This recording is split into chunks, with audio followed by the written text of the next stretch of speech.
Assalamualaikum warahmatullahi wabarakatuh. Halo teman-teman semua, perkenalkan nama saya Ati Purwaningsi dengan NIM 2285196. Nah, di sini saya akan membuat sebuah video untuk memenuhi ujian tengah semester mata kuliah keterampilan dasar konseling. Nah, berikut adalah videonya.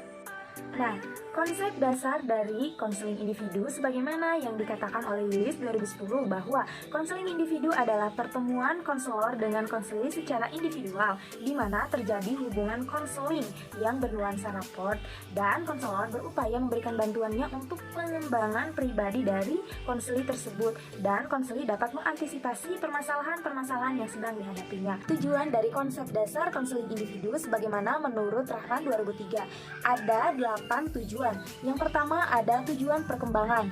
Tujuan perkembangan ini untuk membantu klien dalam proses pertumbuhan dan perkembangannya serta mengantisipasi hal-hal yang akan terjadi pada proses tersebut seperti kehidupan sosial, pribadi, emosional, kognitif, dan lain sebagainya. Nah, yang kedua di sini ada tujuan pencegahan. Tujuan pencegahan ini untuk membantu klien dalam menghilangkan hasil-hasil yang memang tidak diinginkan. Yang ketiga adalah tujuan perbaikan. Tujuan perbaikan ini bertujuan untuk membantu konseli atau klien dalam mengatasi dan menghilangkan perkembangan yang tidak diinginkan. Yang keempat ada tujuan penyelidikan. Tujuan penyelidikan ini bertujuan untuk menguji kelayakan tujuan dan untuk memeriksa pilihan-pilihan, pengetesan keterampilan, dan mencoba aktivitas baru dan lain sebagainya.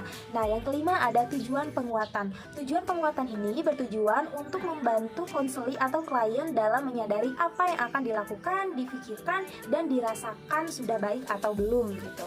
Nah, yang keenam ada tujuan kognitif. Tujuan kognitif ini untuk menghasilkan fondasi dasar pembelajaran dan keterampilan dari kognitifnya. Nah, yang ketujuh ada tujuan fisiologis. Nah, tujuan fisiologis ini untuk dapat menghasilkan pemahaman dasar dan kebiasaan untuk hidup sehat terhadap si klien atau konselor tersebut. Nah, yang terakhir yang kedelapan ada tujuan psikologis. Tujuan psikologis ini untuk membantu mengembangkan keterampilan sosial yang baik, belajar mengontrol emosi, dan mengembangkan konsep diri positif.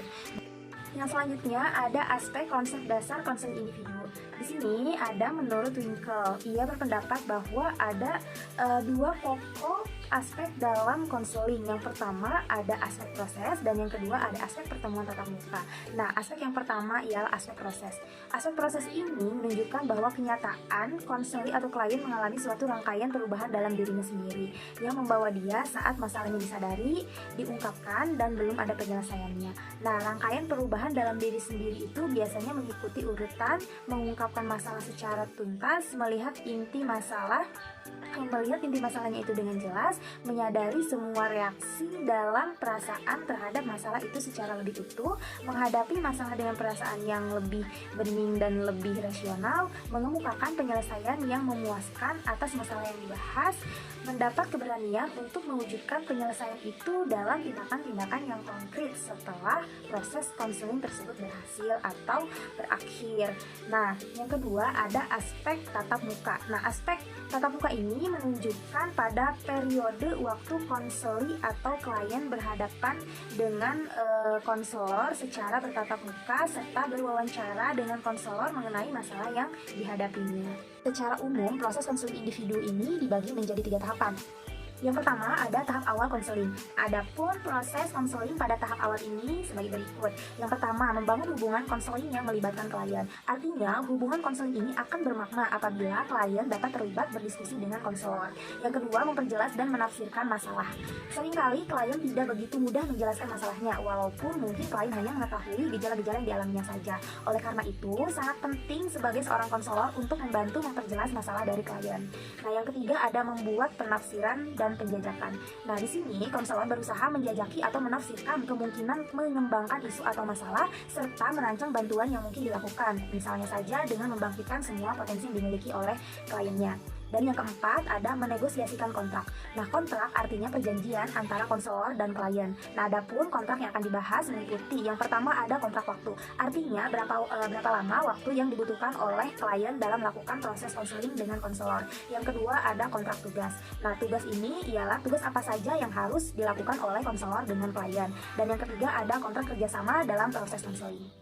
Nah, pada tahap pertengahan ini memfokuskan pada penjelajahan masalah dari klien dan bantuan apa yang akan diberikan berdasarkan penilaian kembali apa-apa saja yang telah dijelaskan atau dijelajahi oleh si kliennya ini. Nah, yang terakhir, yang ketiga ada tahap akhir konseling atau tahap tindakan. Nah, adapun pada tahap akhir konseling ini ditandai dengan beberapa hal, yaitu yang pertama, menurunnya kecemasan klien. Yang kedua, adanya perubahan perilaku klien ke arah yang lebih positif, sehat dan dinamis. Yang ketiga, adanya rencana hidup masa yang akan datang itu lebih terprogram dengan jelas, gitu, lebih terarah. Dan yang keempat, terjadinya perubahan sikap positif. Selanjutnya, ada kelebihan dan kekurangan dari keterampilan konseling individu. Nah, kelebihan dari konseling individu ini yang pertama, waktu dan tempat lebih fleksibel sesuai dengan persetujuan antara konselor dan konseli. Yang kedua, kerahasiaan lebih terjaga. Yang ketiga, hubungan interpersonal lebih terjalin dengan baik. Yang keempat, tidak membutuhkan banyak alat dan bahan. Yang kelima, proses konseling dilakukan lebih mendalam ke titik masalah yang sedang dihadapi konseli. Nah, adapun kelemahannya yaitu hanya melayani satu orang saja dan tidak semua orang mau untuk melakukan konseling individual. Definisi dari keterampilan attending dan raport. Menurut Supriyo dan Mulawarman tahun 2006 halaman 19 menjelaskan bahwa attending adalah keterampilan atau teknik yang digunakan konselor untuk memusatkan perhatiannya kepada klien agar klien merasa dihargai dan terbina suasana yang kondusif sehingga klien bebas dalam mengekspresikan dan mengungkapkan tentang apa saja yang ada dalam pikiran, perasaan, ataupun tingkah lakunya. Definisi raport menurut Wibowo tahun 1986. Raport merupakan hubungan baik antara konselor dan konseli melalui kerjasama yang optimal, itu menurut Wibowo. Nah, pada raport terjadi kondisi saling memahami, mengenal tujuan, dan juga mencapai hubungan yang akrab sehingga menumbuhkan rasa saling percaya. Tujuan dari teknik attending ini adalah untuk meningkatkan harga diri klien, menciptakan suasana aman, dan memberikan keyakinan klien untuk dapat mengungkapkan tentang dirinya secara terbuka. Tujuan dari keterampilan raport atau keterampilan teknik raport. Nah, tujuan utama teknik ini adalah untuk menjembatani hubungan antara konselor dengan kliennya. Nah, melalui teknik ini juga akan tercipta hubungan yang akrab antara konselor dengan klien yang ditandai dengan rasa saling mempercayai. Aspek keterampilan attending. Yang pertama, kontak mata. Nah, yang kedua ada sikap badan. Yang ketiga ada gestur atau gerakan isyarat. Yang keempat ada verbalisasi dari konselor. Ada aspek raport, yaitu yang pertama adanya sikap hangat antara konselor dan konselinya. Yang kedua adanya perhatian dan penerimaan klien secara positif. Yang ketiga adanya sambutan terhadap klien. Yang keempat adanya kepercayaan antara konselor dengan klien. Yang kelima adanya kerjasama yang baik antara konselor dengan kliennya. Yang keenam adanya penghargaan terhadap klien. Nah, adapun di sini tahap dari attending ada 7. Yang pertama ada tahap introduction, ialah pendahuluan. Yang kedua ada tahap pretest. Yang ketiga ada tahap pembelajaran materi atau konsep dasar attending. Yang keempat ada tahap pembelajaran atau praktik keterampilan dari attending. Yang kelima ada tahap penilaian dan pemberian umpan balik atau feedback.